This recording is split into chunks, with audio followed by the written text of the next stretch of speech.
Ronan Vale wasn't born a king, but in the narrow, smoke-stained flats of Liverpool, he built a throne from shadows. Beside him, Maya Kaur turned cracked walls into control rooms, spinning chaos into order with nothing but cheap phones and stolen code. And in the silence between them, Detective Harvey Lawton listened to a city that refused to sleep, chasing whispers of an empire hidden in plain sight. In the heart of Liverpool, a maze of narrow streets wrapped around the city center like old scars from a time when dockworkers and merchants ruled the skyline. Those streets still held their ghosts, abandoned pubs, empty storefronts, and rows of aging brick flats where rent was cheap and no one asked questions. The walls were thin, the lifts rarely worked, and the landlords barely showed their faces. Yet behind those cracked windows and flickering lights, something new was growing, quiet and poisonous. It began with a man named Ronan Vale. Ronan was not the type anyone would notice. He dressed plainly, spoke little, and kept his movements as unremarkable as the damp concrete beneath his feet. He'd grown up in Kirkdale, surrounded by crime but never fully part of it. Petty thefts, small hustles, a few short stints in holding cells, that was the rhythm of his early life. But Ronan was clever. He watched people, learned how they moved, how they hid, how they lied. When the bigger gangs tore themselves apart fighting over corners and clubs, Ronan saw opportunity in the ruins. He understood that power didn't have to look like power. The real control wasn't in guns or flashy cars. It was in information, timing, and invisibility. When others sought to rule the streets, Ronan looked up to the old city flats, forgotten and ignored. He saw potential where everyone else saw decay. Each flat was a perfect hideout. Small enough to go unnoticed, close enough to transport routes, and cheap enough to rent without questions. If he could control what moved through those buildings, he could control what moved through the city itself. Ronan began small. He used an abandoned flat on Kempston Street, paying cash to a landlord who didn't care where it came from. Inside, he stripped the place down to bare essentials: a desk, a chair, a mattress, and a wall map covered in pins and strings. It was his first command post, the nerve center for what would soon become one of the most sophisticated drug networks in the country. He wasn't interested in the dirty work of street dealing. His plan was bigger, cleaner. He wanted to create a structure that operated like a business, with layers so deep the top could never be touched. To make it work, Ronan needed allies who could think beyond the street. That's when Maya Kaur entered the picture. She had once worked for a delivery company, managing routes and tracking systems, but had been fired after being caught selling customer data. She knew how to hide messages in invoices, how to reroute parcels, and how to make a phone number vanish in a second. Ronan saw in her what others didn't: a mind for systems, an instinct for control. Maya became his second in command, handling logistics and communication. Every phone call, every message, every delivery was routed through a maze of decoys. No one knew who was really giving the order. The muscle came from Eddie Shaw, a former amateur boxer whose career ended after a bad injury left him with a broken jaw and a broken future. He was strong, silent, and loyal to whoever paid his debts. Eddie handled the couriers, most of whom thought they were delivering harmless packages, small boxes of vitamins, cleaning products, or food parcels. In reality, each box carried high-grade heroin or cocaine disguised beneath layers of fake paperwork. Within months, what started as a single flat on Kempston Street grew into a network spanning half the city. Each location was identical in its simplicity: bare walls, blackout curtains, a small desk with 2 prepaid phones, and a stack of coded notes written on takeaway menus. No one stayed in a flat for more than a few nights, and each was abandoned before police could trace the signal. From those tiny rooms, shipments were directed to cities across the UK: Bristol, Leeds, Glasgow, and Newcastle. Ronan ran the empire like a ghost. He never touched the drugs himself, never met couriers face to face. Everything moved through layers of distance. He spoke in codes, often referring to shipments as deliveries and payments as rent. The network had no official name, But on the streets, people started calling it the street thrones. Because from those small, forgotten flats, a silent kingdom was being ruled. But the secrecy came at a cost. The deeper the operation buried itself, the more isolated Ronan became. He stopped trusting people, even those closest to him. He installed cameras in hallways, used white noise machines to block microphones, and burned any paper that bore his handwriting. Every decision he made came with paranoia whispering in his ear. He knew the police were watching, waiting for him to slip. Still, the money kept flowing. Couriers delivered thousands of pounds a week. Maya's digital systems kept the police chasing ghosts. Ronan had built something extraordinary. A drug empire hidden inside a maze of cheap city flats, invisible to anyone who didn't know where to look. He had turned Liverpool's forgotten housing into a fortress of shadows, and from his one-bedroom control room, he ruled like a quiet king. But in Liverpool, even the smallest kingdoms have cracks. And in the walls of those flats, where wires hummed and secrets slept, the first signs of collapse were already beginning to stir. Detective Harvey Loughton had spent nearly 20 years walking the streets of Liverpool, chasing criminals who thought they could outsmart the system. He'd seen it all: gang turf wars, warehouse raids, counterfeit money rings. But something about the recent surge in Class A drugs felt different. The dealers were getting bolder, yet strangely invisible. Arrests were happening, but the real source of supply kept shifting, always one step ahead. Each trail led back to the same few streets near the city center, but no one ever saw the faces behind the operation. To Harvey, it was like chasing smoke. He started noticing the pattern one evening, while reviewing arrest reports. Small-time users and couriers from different cities, Manchester, Leeds, Bristol, were all caught with identical packaging, sealed white boxes marked with fake shipping labels from Liverpool. Each label used a different company name, none of which existed. The handwriting was the same neat block style. The addresses pointed to residential flats that looked ordinary, rundown and unimportant. Yet somehow, from those forgotten buildings, an entire drug network was pulsing across the country. Harvey had a gut feeling that these flats were not just homes. They were something else: control rooms. He began calling them ghost nodes, a term his team soon adopted. He ordered quiet surveillance, avoiding loud raids that would alert whoever was behind the scene. Officers were stationed in parked cars pretending to be residents or delivery drivers. They recorded who went in and out, what times lights flicked on, and when the bins were emptied. But the pattern was frustrating. The people entering the buildings changed constantly, never staying long. Most of them carried nothing more suspicious than takeaway bags or grocery sacks. When Harvey finally got a warrant for one of the flats, he expected chaos, drugs, cash, maybe a frightened lookout trying to escape through a window. Instead, the place was almost empty. There was a desk with 2 cheap phones, an ashtray full of cigarette ends, and a cracked wall calendar with random dates marked in invisible ink that only showed under ultraviolet light. The fridge was unplugged, the cupboards were bare. Whoever had been there was gone, and they had left nothing behind but questions. The case became an obsession. Harvey worked late nights, spreading files across his office, connecting dots with red string across a city map.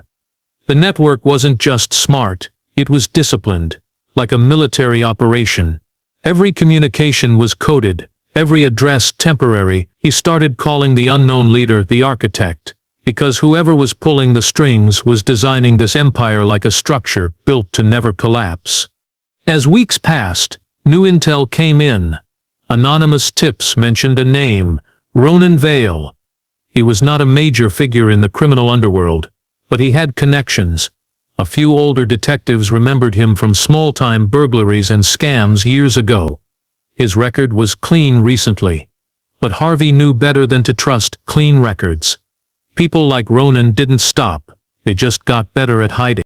Harvey's team tracked phone signals linked to drug transactions, watching how calls bounced from one disposable number to another.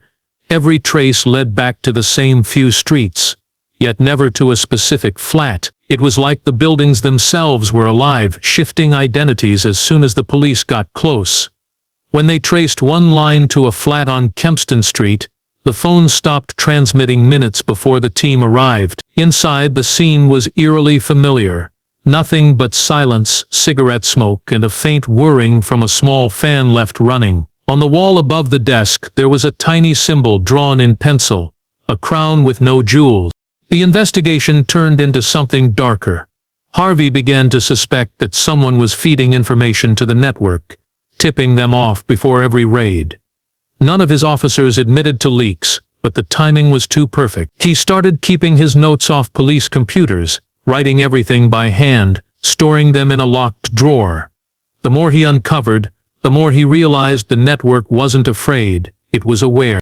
Maya Kaur, though unknown to the police at the time, had already infiltrated digital systems across the city. She monitored police scanner frequencies and used data from hacked delivery databases to predict raids before they happened. Every time Harvey's team thought they were closing in, she saw them coming. But even the best systems have weak points. One courier was caught outside Warrington with a hidden compartment in his van. He claimed to know nothing, but his GPS history told a story: multiple visits to a block of flats near London Road. It was enough for Harvey to focus his search there. The problem was, by the time surveillance teams set up, the flat lights went dark. 2 nights later, a new tenant moved in, a young couple with a baby and legitimate papers. The operation had already moved. Harvey felt the frustration clawing at him. He'd never chased criminals this clever, this invisible. The more he learned, the more it felt like the network was taunting him, showing just enough evidence to remind him how far behind he was. He started with bulk quantities of cocaine and heroin, but when Darius started cutting the product too aggressively to stretch his earnings, people began overdosing, and Ronan pulled away. The separation hadn't been clean. Darius wanted back in, and when he saw how big the Street Thrones network had grown, he decided that if he couldn't join it, he'd control it by force or fear. Eddie Shaw had unknowingly walked into the middle of that war. The police ruled the death as a suspected overdose. The evidence fit too neatly: traces of heroin near the body, a needle cap on the floor, a small bag of powder inside the safe. Harvey Lighton, however, didn't buy it. There were no signs of injection marks, no syringes anywhere in the flat, and the position of the body didn't match an accidental collapse.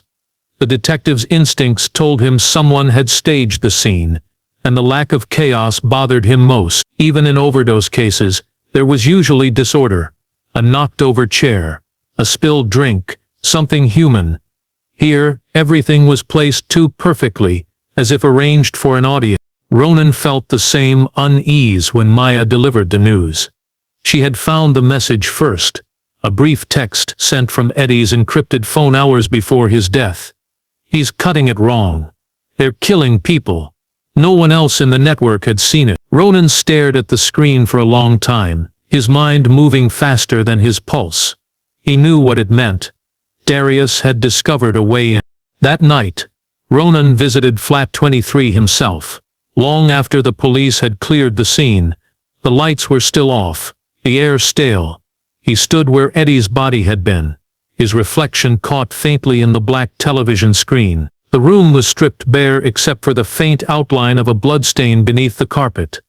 On the wall, behind where the safe had stood, was something only Ronan would recognize: a small drawn crown, identical to the symbol Harvey had seen in other flats, only this time it had a slash through it. It was Darius's message. Maya warned him to stay calm, to move the network, to erase every trace before things got worse. But Ronan's calm was gone. Eddie had been one of the few people he trusted, one of the few who understood that the operation wasn't about drugs, it was about control. Losing him was more than bad business, it was personal. Ronan ordered the relocation of all active flats within 24 hours. But it was too late. Darius had already begun spreading rumors that Ronan's empire was collapsing. Couriers started disappearing, shipments went missing, and the network's careful structure began to shake. Meanwhile, Detective Lowton finally got a break. Forensics found a partial fingerprint on a tin of baby powder hidden beneath the sink in flat 23. It didn't match Eddie or anyone in the building. The print was faint but enough to identify one man with a long, violent record. Darius Kelm. The name sent a ripple through the department. Harvey had heard whispers of him before. A supplier with ties to foreign cartels. A man known for leaving nothing behind but silence. If Kelm was involved, then the network's foundation was beginning to crumble from within. Ronan became consumed by paranoia. Every sound outside a window made him freeze. Every phone ring made his pulse race. He rotated flats nightly, barely sleeping, staring at maps and lists, trying to find Darius before Darius found him. Maya noticed the change, the quickness in his breathing, the way his hands shook when he counted money. He had built a system designed to be untouchable, but now it felt like the walls were closing in. For the first time, Ronan began to question his own creation. The flats that had made him powerful now felt like tombs. Each one was a trap, familiar, silent, and suffocating. The empire he had built from shadows was beginning to devour itself, and the message left in blood on the wall of flat 23 would haunt him long after the body was gone. The fire started just before dawn. A flicker of orange behind the dirty windows of a flat on the top floor of an old building near Kempston Street. By the time the fire brigade arrived, smoke had already poured through the stairwell, blackening the walls and curling paint from the ceiling. When firefighters forced their way in, they expected to find squatters or rough sleepers. Instead, they found a room that looked more like an office than a home. Bare walls, a desk covered in melted plastic, the charred remains of phones and SIM cards, and a stack of cash half burned to ash. It was not an accident.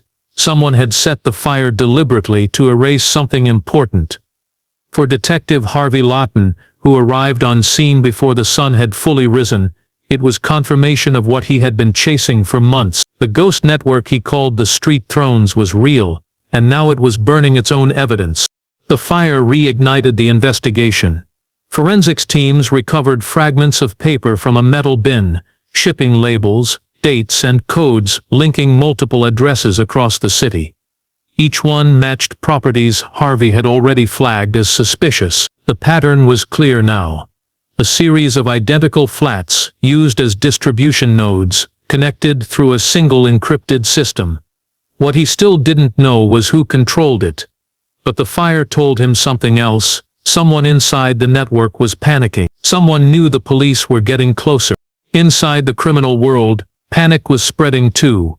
Ronan Vale watched news footage of the fire from another flat, less than a mile away, his face lit by the flicker of the television. Maya Kaur stood beside him, scrolling through a cracked laptop, trying to trace which addresses were now compromised. She confirmed what Ronan already feared. Darius Kelm had leaked locations to the police, forcing Ronan's hand. The network, once invisible, was now bleeding from the inside. Ronan reacted with ruthless precision.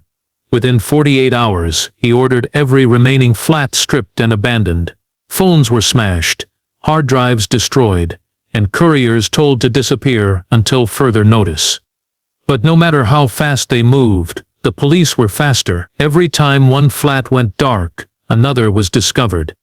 Harvey's team had been quietly coordinating with regional forces across the country, matching shipment patterns and phone pings. What had once been hidden beneath layers of encryption was slowly taking shape, a living map of Ronan's empire, drawn through data and timing.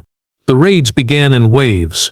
Officers broke down doors in Toxteth, Edge Hill, and Waverter, uncovering flats that looked eerily similar: a single chair, a small desk, blackout curtains, and faint outlines of where electronics had been. Most were empty, stripped bare just hours before the police arrived. Still, the uniformity was unnerving. Harvey realized the scale of what he was dealing with, an empire that had turned anonymity into a weapon. Each flat was replaceable, each operator was temporary. It was a machine that could rebuild itself from ashes. But not this time. The walls were closing in. Darius Kelm's betrayal had left Ronan exposed, and Maya's systems were beginning to fail. She had used dozens of encryption layers to shield their communications, but the police had begun intercepting fragments of messages. For the first time, Ronan knew his own technology was turning against him. He destroyed his main servers himself, setting fire to a storage unit on the outskirts of the city before disappearing into the night. Detective Lawton's breakthrough came from the most unlikely place. While sifting through debris from the first fire, a forensic officer found a melted SIM card fused to the metal frame of a desk. When decoded, it revealed partial message logs, enough to identify connections between Ronan Vale, Maya Kor, and Darius Kelm. Harvey finally had names and, more importantly, he had proof that this was not a scattered network, but a single coordinated hierarchy. He launched a covert operation known internally as Operation Crownfall, targeting every known associate simultaneously to prevent word from spreading. The operation hit fast. In a span of 72 hours, police stormed 9 flats across Liverpool, 4 in Manchester and 2 in Leeds. Dozens were arrested. Hidden caches of cash, weapons and ledgers were seized. But as Harvey walked through each raided flat, he couldn't help but feel uneasy. Everything was too clean, too quiet. It felt like the remains of something already dead. Ronan had vanished completely. Some said he fled to Ireland. Others whispered he'd been killed by his own men. But there was no evidence, no sighting, not even a trace of his bank accounts. Maya Kor was caught at the airport in Manchester, carrying a forged passport and a single encrypted flash drive. She refused to speak a word, even when confronted with the files linking her to every part of the operation. Darius Kelm was found weeks later hiding in a warehouse in Widnes, attempting to burn fake documents. He was covered in burns when they dragged him out, his empire gone, his enemies closing in. By the end of the summer, the network that had once stretched across the country was shattered. The press called it one of the most sophisticated drug empires ever dismantled in Britain, but Harvey knew better. As he stood in one of the empty flats after the final raid, the echo of his footsteps bouncing off the bare walls, he realized something chilling. There were no personal items, no signs of life, just a single phrase scrawled faintly on the plaster in black marker: "No kings last forever." It was written in the same precise handwriting that had once labeled hundreds of fake shipping boxes. Ronan Vale's handwriting. For all the arrests, all the reports, all the glory in the headlines, the man at the center of it all was still missing, and somewhere out there, Harvey suspected, the quiet architect of Liverpool's ghost network was already planning